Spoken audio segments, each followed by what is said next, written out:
Ukurane mampu ya pokoke nek bapake nek sing sak omah ana wong situk sing ngerokok berarti wajib kurban.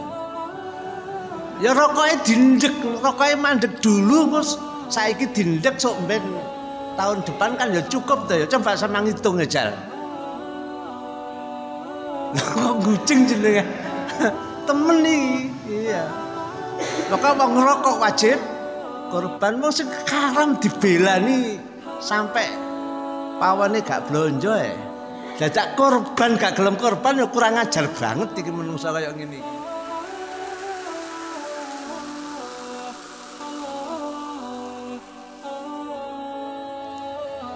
Assalamualaikum warahmatullahi wabarakatuh.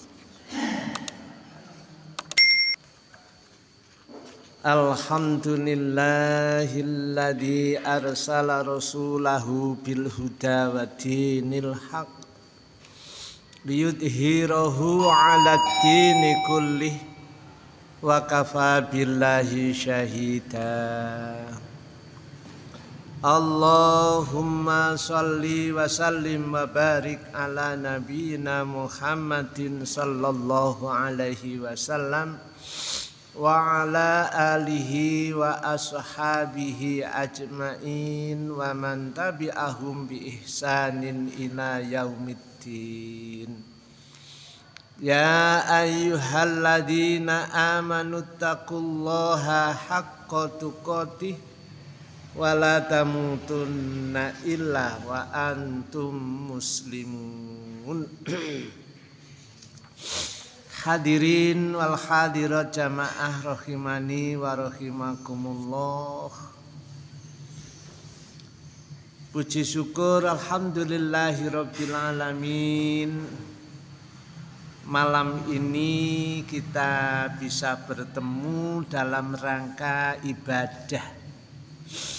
Mudah-mudahan ibadah kita benar-benar ikhlas karena Allah.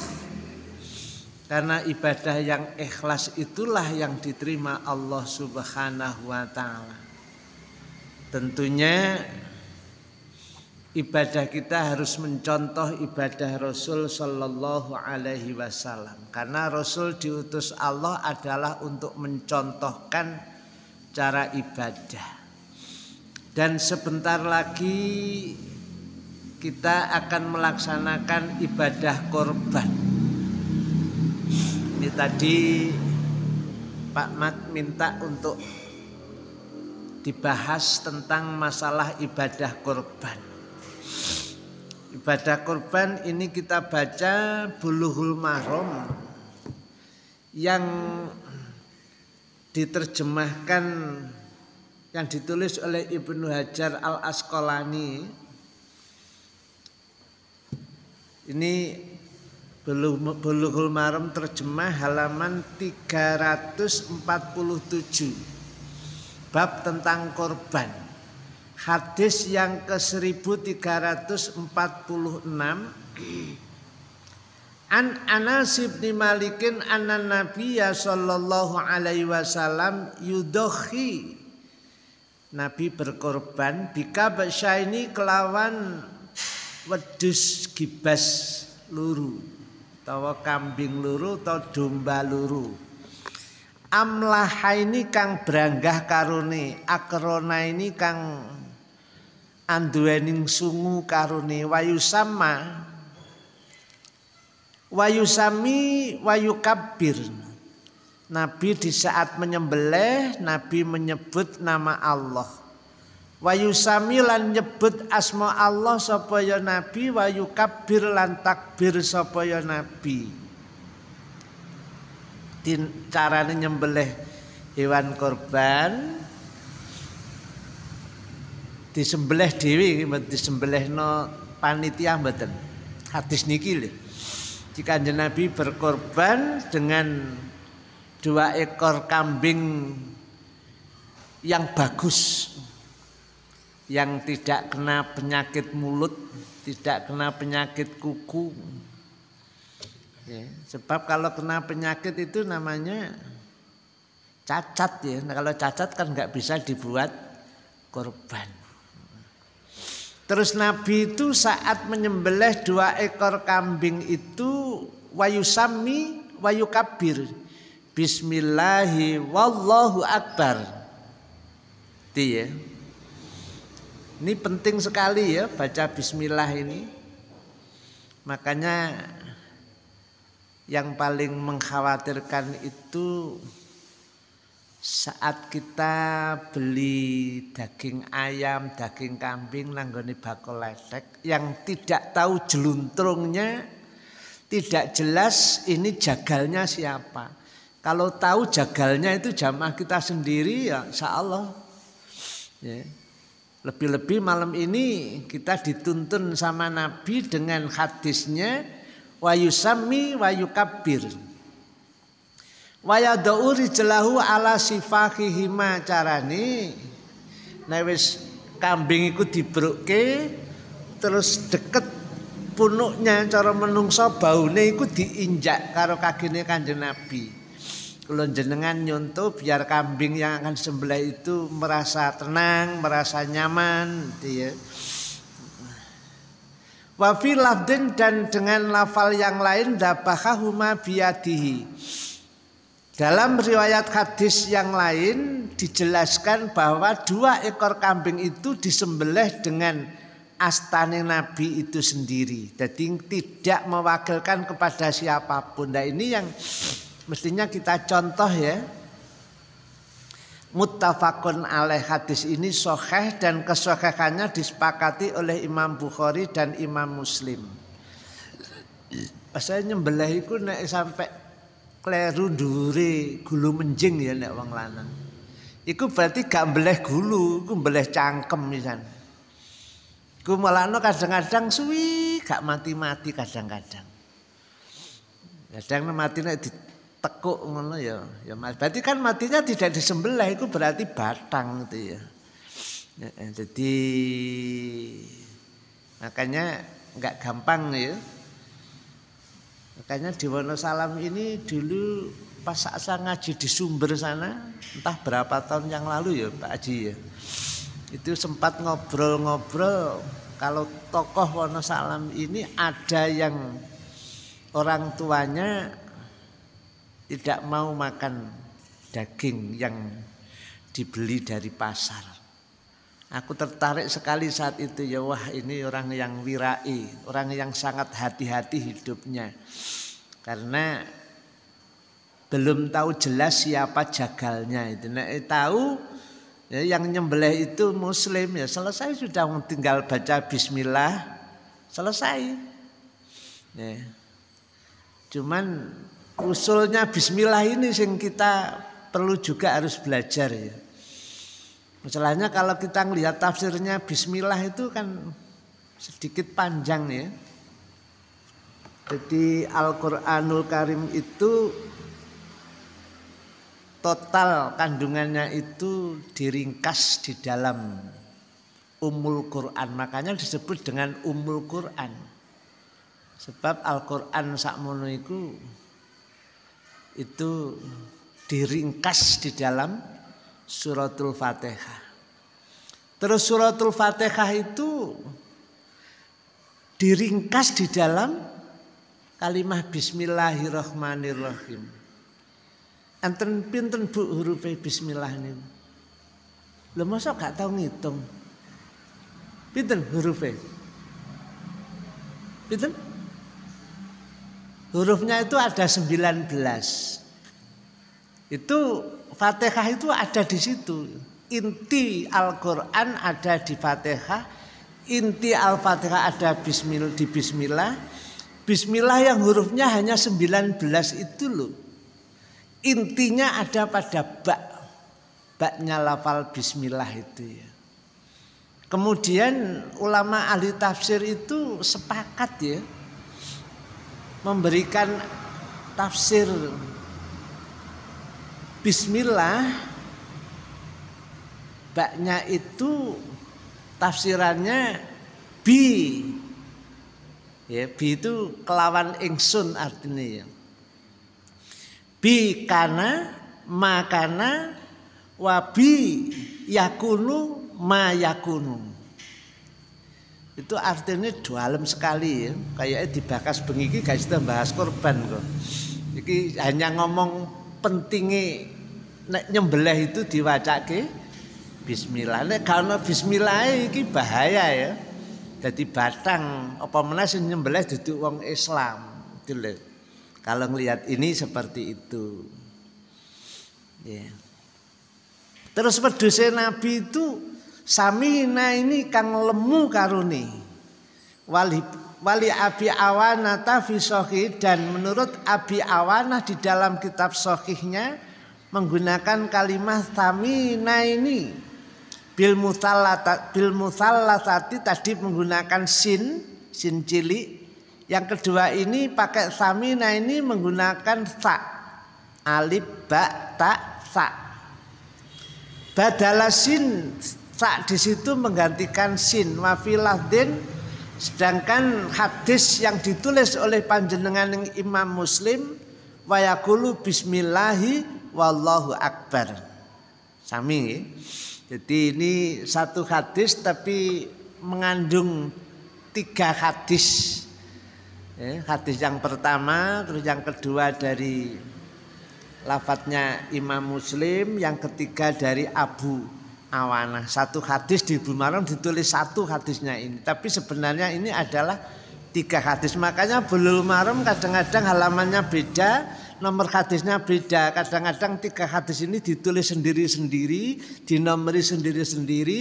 Kalau yang di sini ini ditulis jadi satu. Terus pundi? Ampun enten sapi pinten teng masjid niki? Belum. Satu alhamdulillah wakeh kan. Daginge sing akeh. Kemarin saya saat ngaji di Lamongan, di Babat persisnya. Di situ itu nyembelihnya lembunya itu 200 sampai 300. Kemarin niku bingung piye nek lembune gurung waras. Terus nyembelih hewan korban pasare gurung dibuka. Sempat bingung gitu, tapi sekarang kayaknya sudah reda penyakit itu. Ya. Itu ya, jadi korban itu seperti tadi Rasul contohkan disembelih dewi. Menurut hadis ini gak dititipno nang ngene panitia gak. Pancen jelake hadis siji, hadis pirang-pirang iki. Hadis yang kedua walahu min hadis Aisyah radhiyallahu anhuma. Hadis yang kedua masih dari sahabat Anas ya. Sumbernya dari Aisyah radhiyallahu anha. Mudah-mudahan Allah meridhoinya.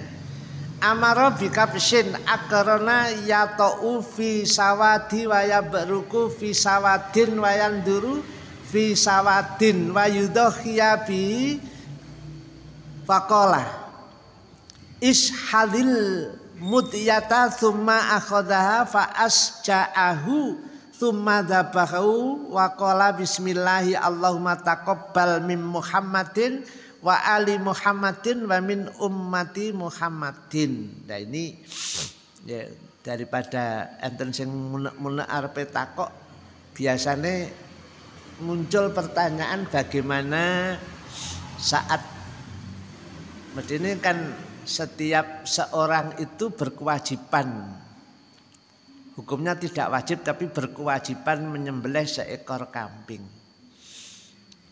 Tapi sing apik nek daginge cek akeh, iki apik mungguhe daging lho ya, bukan mungguhe syariat. Nek syariate sing apik panggah wedhus. Per orang sembelih dhewe, per orang nyembelih dhewe. Tapi daginge iku kaceke akeh. Wedhus 7 sing apik-apik iku jarene Pak Kaji banding karo sapi dagingnya gak imbang. Kadek ya ngedume penak nek menawa nyembelih. Dadi nek diklumpul nggone panitia sing enak ya pancene lembu. Dengan syarat seekor lembu diangkat wong 7. Ini dari Aisyah radhiyallahu anha pernah diperintah sama Nabi. bikabsin akrona, saat Nabi akan menyembelih hewan korbannya yang berupa seekor kambing yang bagus kambingnya ya. Ya tau fi sawadin waya beruku fi sawadin. Wetenge kene mungkin nek cara Jawa ini jenenge apa wedhus kendit ya. Terus nggone motone iki raine nggone motone ya hitam, sekitare mata itu hitam. Bagus kambingnya itu. Wayan duru fi sawadin itu ya. Jadi sekitare mata hitam, motone kelihatannya hitam. Liudhhiya fi faqala. Saat Rasul akan menyembelih, Rasul menyuruh kepada istrinya Aisyah radhiyallahu anha, iskadil mutiyata. Aisyah, ambilkan batu ungkal. Nah di kita kayak waktu ngungkal kayak wis gak patek enek ya. Diganti apa itu sekarang? Ya kayak gitu. Aisyah disuruh ngambil batu, kemudian disuruh itu bahasanya Nabi.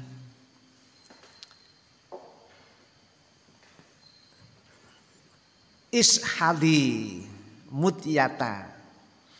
Setelah diambilkan peso dan batu terus dikongkon ngungkal pisan. Setelah itu kambingnya dirobohkan sama dengan yang tadi. Terus baunya itu diinjak ya, bukan diinjak-injak, enggak diinjak, kalau diinjak-injak beda ya. Terus Nabi mengucapkan ini sing rada dawa dongane nek kepengin dawa.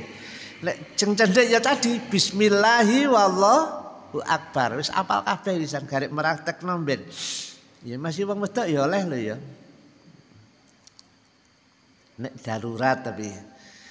Yang kedua hadisnya contohnya gak bismillahi wallahu akbar rada ditambah dawa titik karo Nabi. Bismillahi Allahumma taqabbal min Muhammadin wa ali Muhammadin wa min ummati Muhammadin. Jadi ben iki nek enek sing wis mentok gak mampu berkorban ya. Berarti berhak untuk memakan daging korban. Nek kabeh korban gak ono sing gak korban langsung mangan dagingnya sapa? Sak mejeti kabeh nyembelih sapi dewi-dewi lah terus daging didomno nang ndi. Makanya andaikan ada yang memang benar-benar tidak mampu ya, bukan kok karena sebenarnya mampu terus pura-pura tidak mampu, bukan, memang benar-benar tidak mampu. Delalah sak omah ya gak enek sing mampu, mulai bapake, bojone, utawa ibuke, anake, mantune delalah pas saat itu enggak ada apa-apa. Bahkan kendaraan yang mungkin bisa dijual untuk beli kambing pun enggak ada. Ono nggone kandang wedhus iki ngukur situk, padahal di dalam rumah ini ana wong 12. Cukup untuk berkorban 12 orang, 1 ekor kambing. Ini Nabi mencontohkan ya. Hadis yang kedua tadi. Tak balenane maneh dongane Nabi bismillahi wallahu bismillahi Allahumma taqabbal ya. Aku menyebut nama Allah. Allahumma ya Allah taqabbal jenengan tampi ya Allah. Korban ini adalah korban Muhammad Rasulullah sallallahu alaihi wasallam. Dan korban keluarganya Muhammad. Keluarganya Muhammad tuh akeh lho ya. Ana putune barang Hasan Husain iki ya. Wa ali Muhammadin. Bahkan wa min ummati Muhammadin, bahkan umatnya, umat Muhammad yang tidak mampu korban enggak usah susah. Kalau memang benar-benar tidak mampu karo Nabi wis dikorbani. Enak toh? Islam itu gak enak sing angel kok, enggak ada yang berat, enggak ada. Menungsane ae kadang-kadang memang yang membuat berat. Contohnya teko ngene Nabi enggak enak contoh 7 dinan beles sapi sampai 3 bareng ini kan ya. Mbuh njukuk.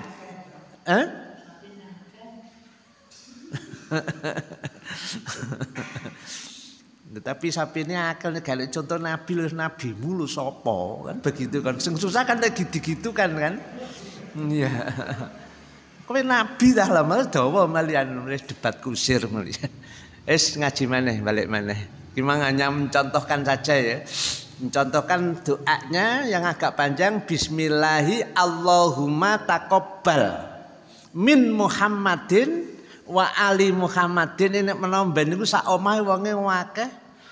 Ya. Terus punya jamaah, ya jamaah diangkat pisan ya. Mikir situ tok umpama nggone masjid ini muhajirin gak ana apa-apa blas ana mikir situ nggone Mbah Mat tok mian. Lah Mbah Mat nek mbeleh ngene iku mang hadza min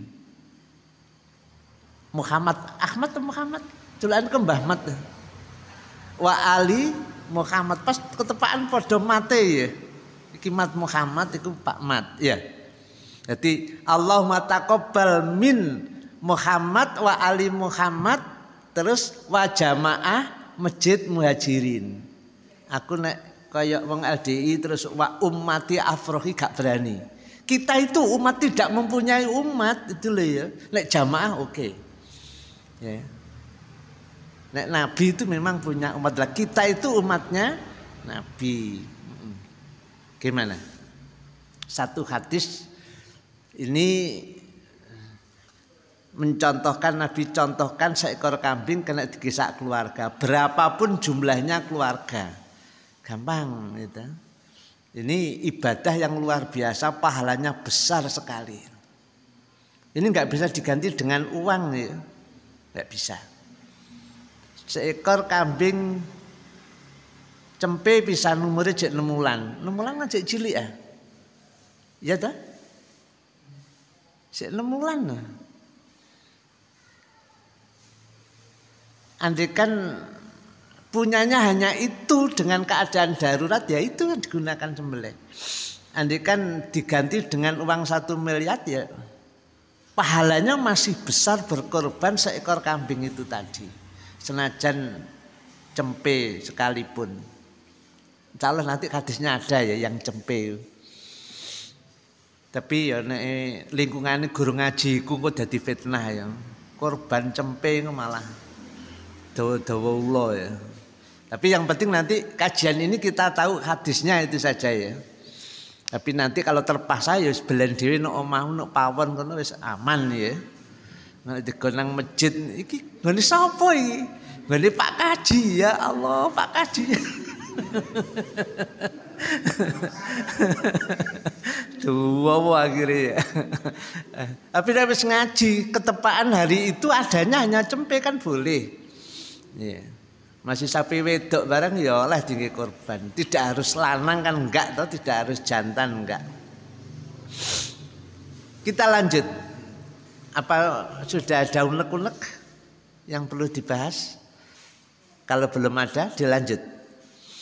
Wa an Abi Hurairah radhiyallahu anhu qala Rasulullah sallallahu alaihi wasallam. Ini ya ancamannya. Man utawi sapaning wong kana kang ana sapa ya man lahu iku tetep kedene man apa saatun kelonggaran. Punya kelonggaran duit atau punya kambing atau punya lembu. Tapi kok walam yudhi dadak gak gelem korban. Diancam karo syariat fala yaqrabana mongko aja nyedhek temen kon musallana ing masjid muhajirin ya. Nah, mulane gak oleh apen-apen mampu ngomong gak mampu jangan. Nah, nek sampai mampu gak gelem nyembelih korban diancam awas jangan mendekati masjid. Padahal wong lanang kan harus jamaah nang masjid. Nah, ini diancam tidak boleh dekat. Sing ngancam Nabi le ya. Musallana ing tempat salat kita rawahu Ahmad wa Ibnu Majah wa sahahul Hakim lakin rajjahal a'immatu ghairuhu waqfahu. Hadis diriwayatkan oleh Imam Ahmad dan Ibnu Majah, maksudnya Imam Ibnu Majah ya, disahihkan oleh Imam Hakim. Imam Hakim mensahihkan. Dan imam-imam yang lain selain Imam Hakim lebih berat kepada memaukufkan hadis. Jadi beda dengan Imam Ahmad bin Hambal, Imam Hakim, dan Imam Ibnu Majah. Itu mensahihkan, sementara yang lain itu menganggap hadis itu mauquf. Nerangno mauquf ya panjang. Ya, tempo hari saja yang nerangno hadis sahih, mauquf, dhaif dan lain sebagainya. Gimana? Bisa dilanjut? Iya.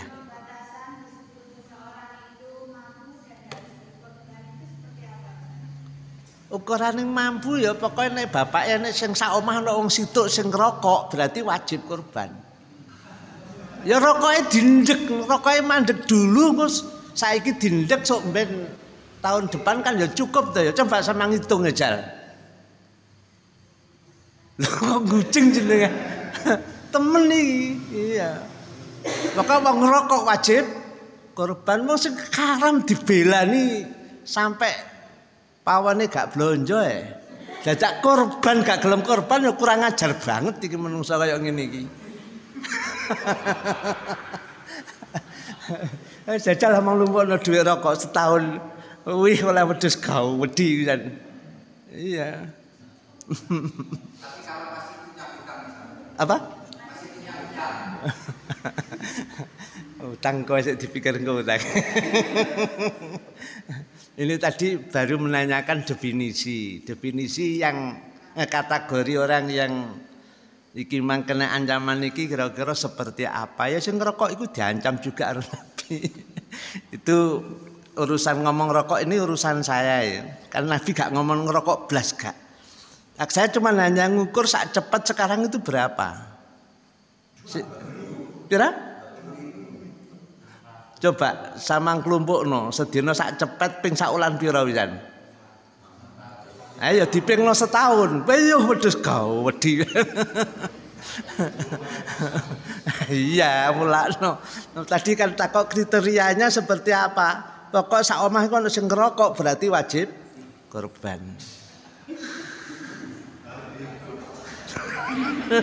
Kan ini jelas kan oleh loro kan. Bisa menghentikan rokok ya, yang itu sangat berbahaya untuk dirinya dan lingkungannya. Ya, saya ini termasuk korban wong rokok lho. Dulu sik gene melok tahlilan omahe rawapet ngene iki, omahe gak patek gede, rada endek, sak omah ngerokok kabeh. Saya yang gak ngerokok akhirnya keplepeken lah. Akhirnya sempat pernah masuk rumah sakit gara-gara ya perokok pasif iku tadi. Mulane aku nek ngomong rokok rada. Ya, itu tadi kalau melihat kriterianya ya seperti itulah wajib. Atau mulai Idul Adha besok itu mulai nabung ya. Biar tiap tahun kita bisa menyembelih. Kalau terpaksa harus jual sesuatu, saya itu pernah ya ndelalah pas wayahe kurban gak ono apa-apa, ono mekur pedah motor tok. Dige ngaji jane. Terpaksa harus saya jual. Karena ini ibadah tahunan ya, memang ibadah tahunan. Jadi kalau nggak bisa melaksanakan itu, nek sepeda motor mungkin golek mana iso, tapi nek hari ini kan tidak mungkin akan ada kesempatan dua kali. Nggak ada kan kesempatan dua kali itu kan nggak ada. Ya, malah sampai Imam Syafi'i ngomongnya kayak gitu.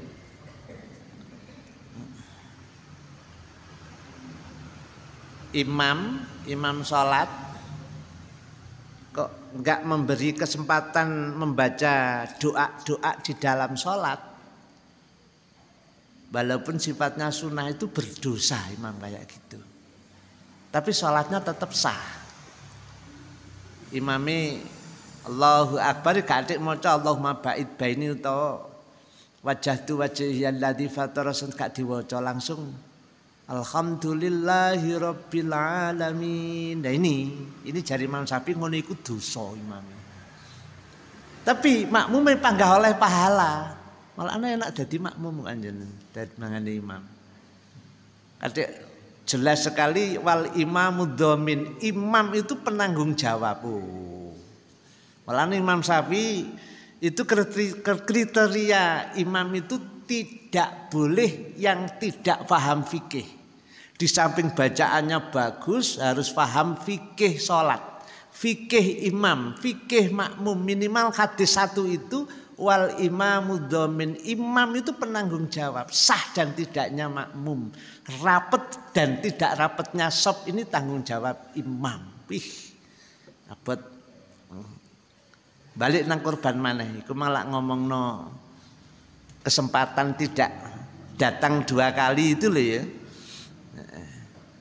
Hadis yang keempat, wa an Jundub bin Sufyan qala syahidtu al adha ma'a Rasulillah sallallahu alaihi wasallam falamma qada salatahu bin nasi nadara ila ghanamin qad dzubihat faqala man dzubiha qabla sholati falyadbah syatan maka wa malam yakun dabaha falyadbah ala smillahi mutafaqun alaih.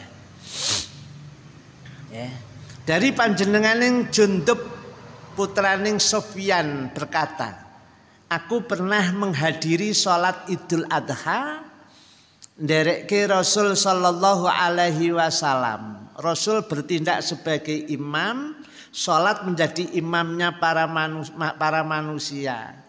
Setelah selesai itu kundur dari sholat Idul Adha, Nabi melihat ila ghanamin qad dubihat, kepada seekor kambing yang telah disembelih. Pama di sini aku arepe nanggone kuburan sana ya. Terus nanggone parkir mobil kono ana pedus wis disembelih itu loh ya. Padahal Nabi ini baru kundur dari sholat Idul Adha. Langsung Nabi nanya, man dzabaha qabla sholati, sapa wonge sing nyembelih kurban sadurunging sholat Id, kurbaning gak sah. Nah ini ya. Fal yadbah satan maka harus menyembelih lagi di tempat penyembelihan ini. Ini kan pas sahabatnya ditanya, iki sedherek sapa? Dalem Nabi. Kapan nyembelih awakmu mang? Sakderenge berangkat sholat Id Nabi kasep kula mari sholat Id garek ngeropok mangan. Iya.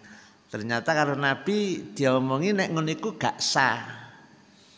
Terus orang tersebut matur nang Nabi, pun mboten wonten Nabi sing menewi syarat ngoten. Lha iku nggone kandang sen abene bengok-bengok nika cempe Nabi. Sik umur 6 bulan. Ternyata itu disuruh Nabi untuk menyembelih. Ya hadis inilah muttafaqun alaih, hadis ini sahih. Nek wis pancen keadaan darurat mbeleh cempe oleh, tapi gak usah digawa nang ngene panitia lho ya.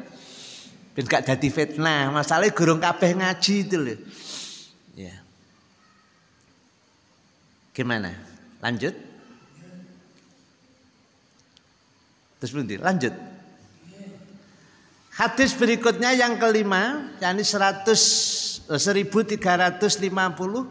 wa anil Barra ibni Azib radhiyallahu anhu maqal qama fina Rasulullah sallallahu alaihi wasallam faqala arbaun. Nah ini ya. Ada 4 hal hewan la tajuzu fi dhuhaya yang tidak boleh disembelih. 1 al-aura'u al-bayinu motone kece, wal maridotula jelas-jelas ngiler kena penyakit mulut atau kukune copot, nggak boleh disembelih ya. Cuman tempo hari saya takziah karena saya nggak jelas yang meninggal itu sholat apa nggak tahu saya, sehingga saya tidak mendekat jauh, terus ngobrol dengan jamaah. Salah seorang jamaah habis mendengarkan berita apa ya, apa ceramah menyatakan bahwa menyembelih seekor lembu yang kena penyakit mulut Jelas sih wong penyakit itu cacat loh. Cacat tidak boleh disembelih.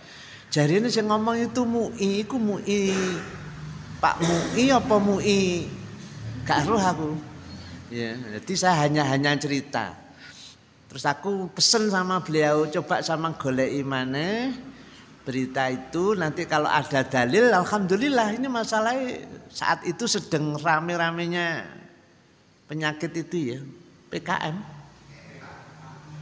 penyakit kuku dan mulut. Itu pas rame-rame itu kok ada fatwa dari MUI jari ini, tapi saya tidak tahu sendiri. Kalau mantan nyimak kok terusnya angsal damel korban. Lah hadis ngene munine al aurau al bayinu gak boleh. Wal maridatu al jelas dia sakit gak boleh. Lho iya toh.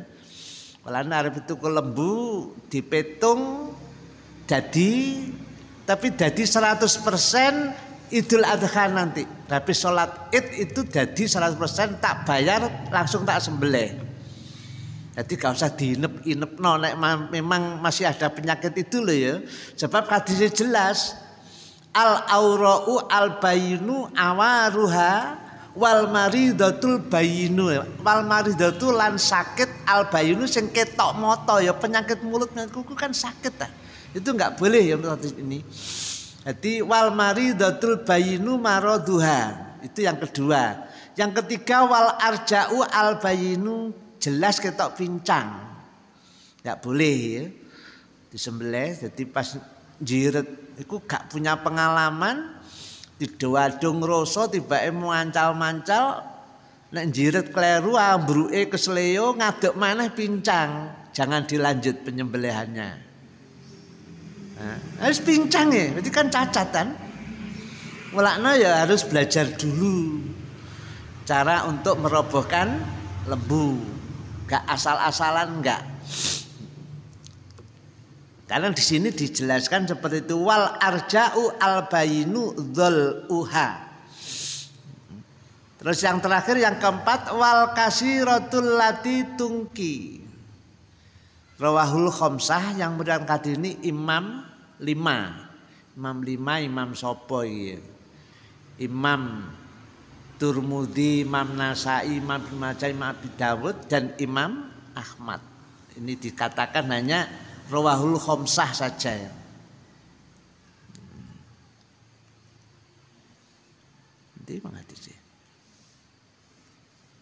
Jadi yang mensahihkan ini adalah Imam 5.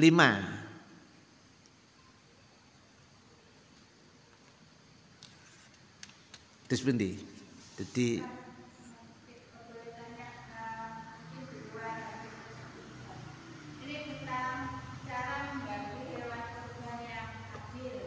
iya. Hewan kurban itu kan terdiri dari ada daging, kulit, tulang atau jeroan. Lalu apakah cara membagi itu semua harus mendapatkan 4 bagian itu? Padahal kalau daging itu kan bagiannya lebih banyak dibanding misalkan tulang. Kalau dibagi sama rata kan tidak cukup. Ya diusahakan rata dulu ya. Dagingnya 1 kiloan kabeh. Ternyata dadi piro iki? Dadi 50 jatah. Terus jeroane dirajang dadi 50, dipiur-piur nang kono iku mang. Terus balunge ya ngono dicacat dadane sakmono dikumpulno ngono. Iku nek pancen memang kepingin lebih adil ya. Tapi tidak seperti itu pun gampang itu, korban itu enggak ada yang sulit itu. Ya. Nek apa?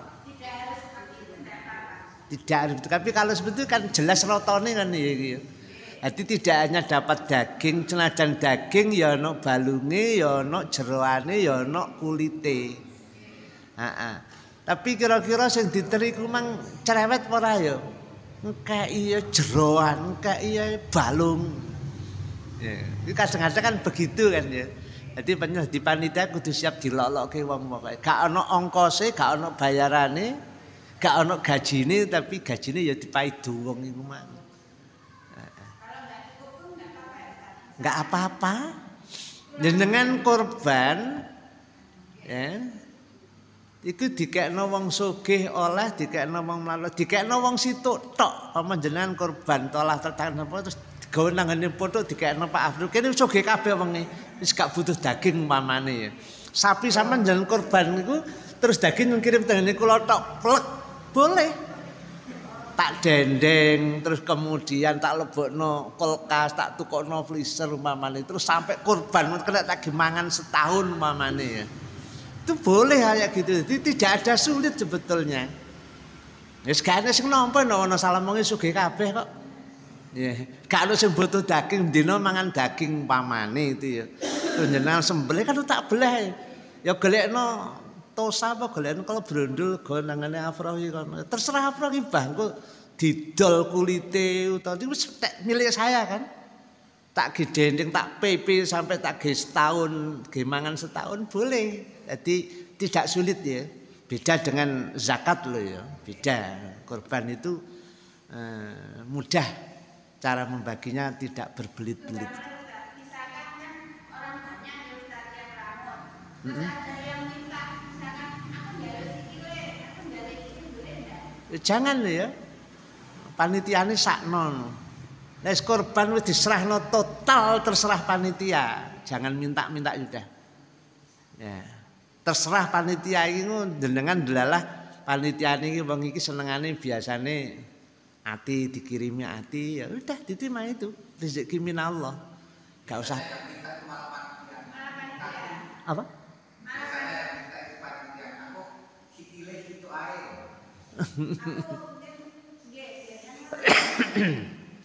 Nah iya, sing penak gak usah njaluk-njaluk ngono gak usah. Wis diserahno panitia kecuali yang belah dhewe terserah jenengan wis ya. Separuh jenengan lebokno kulkas, separuh jenengan bagikan iki lho boleh.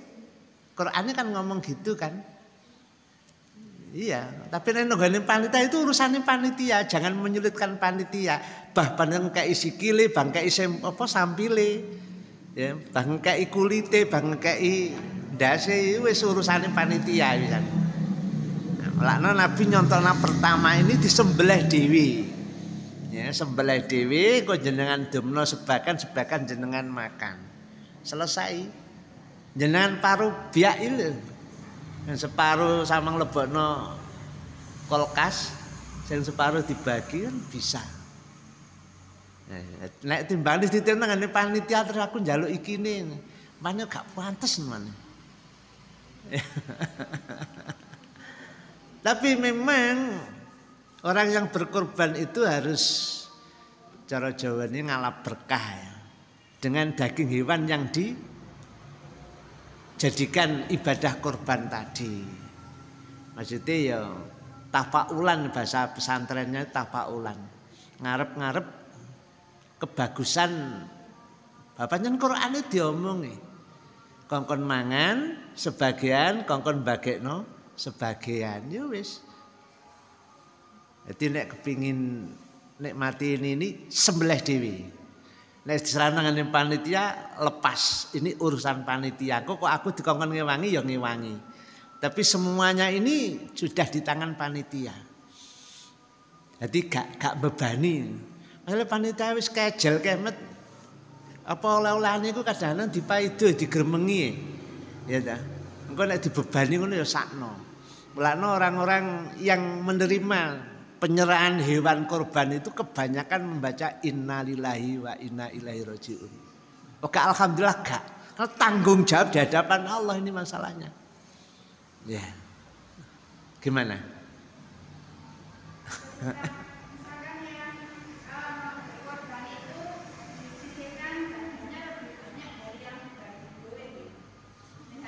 Boleh, tapi kalau sudah negani panitia ya ben panitia itu loh ya. Terserah panitia itu kepingin adil apa besok nggak karena kepingin mencel kayak gini. Nek gak adil kan gitu kan besok nggak nek melakukan ndayek ini. Tidak jejek. Ya, jadi itu tadi ya kesimpulannya nek panjen kepingin leluasa untuk membagi jenengan sembelih piyambak. Kalau sudah dititipkan pada panitia, panitia ini ngaji. Ya. Ini dibaca lagi hadis sampai selesai. Untuk bekal kita, tanggung jawab kita di hadapan Allah. Ya. Gimana?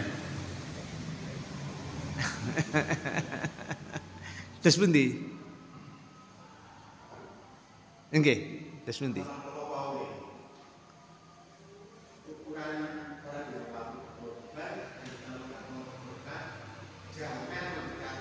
Masjidku, masjid kami.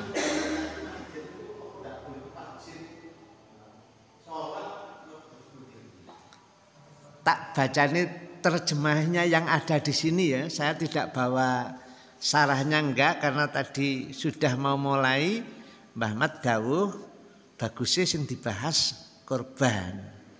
Terus kalau diambilkan buku dari lemari itu.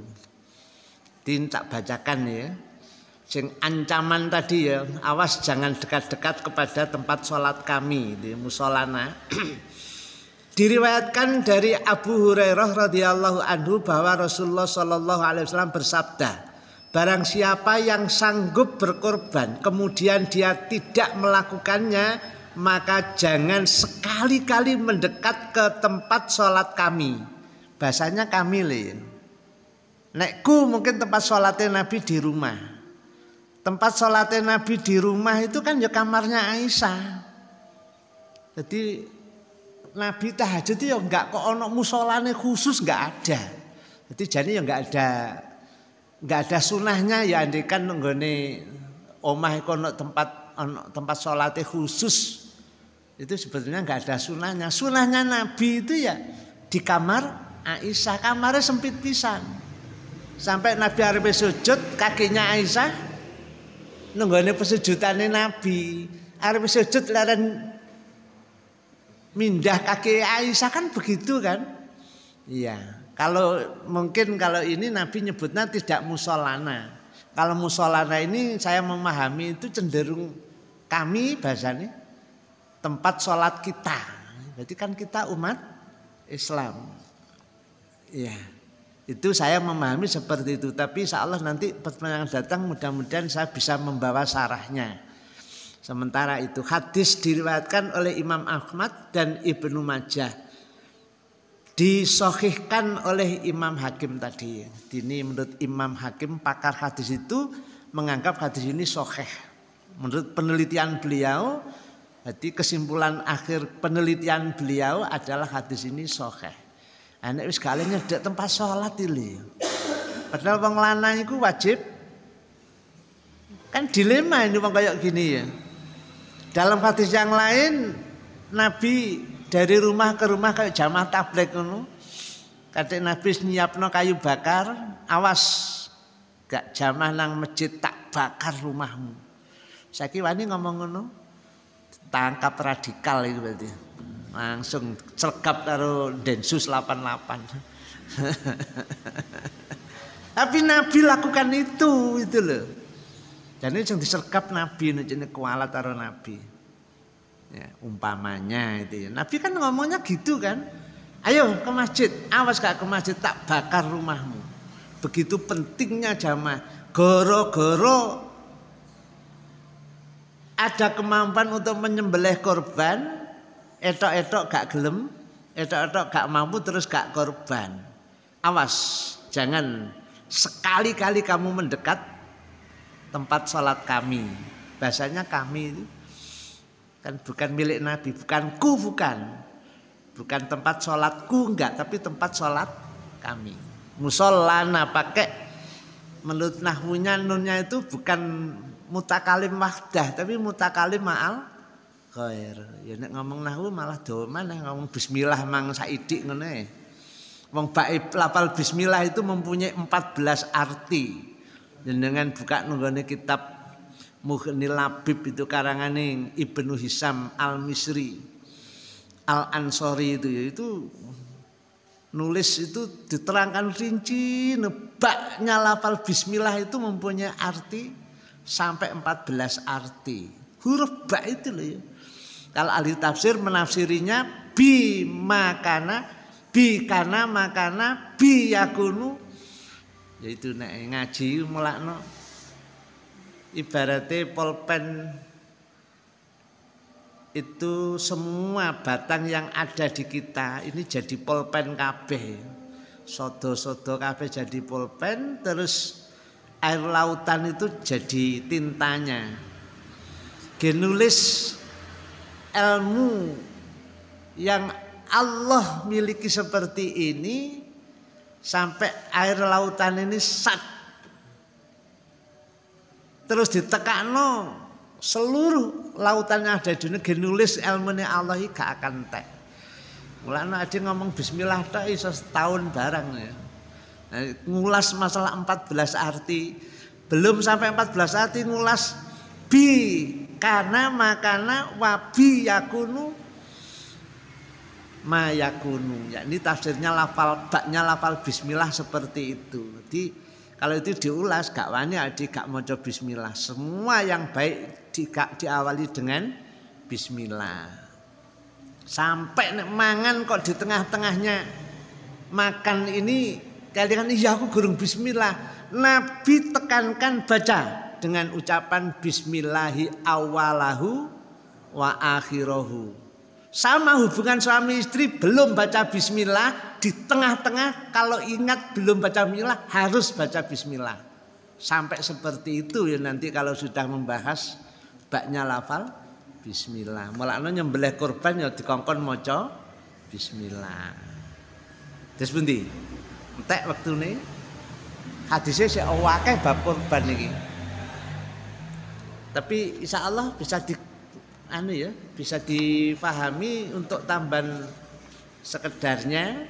Mungkin jenengan waca piyambak teng mriki. Wong ini kitabnya di masjid ini ya ta? Nah. Tapi kalau masih ada yang perlu dibahas monggo. Kalau sudah dianggap cukup itu tadi sekedar iki.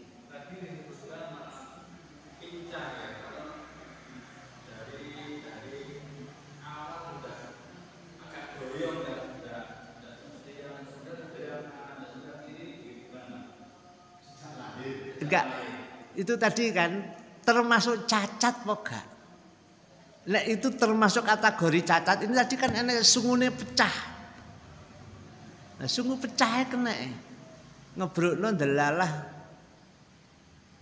Ambruke nang watu sebelum disembelih. Mulane joleh ngadekne nek arep pincang sampean bingung. Sekali roboh nang segera diselesaikan gak sampai ngadek mana. Kok nek ngadek ketok pincang masalah.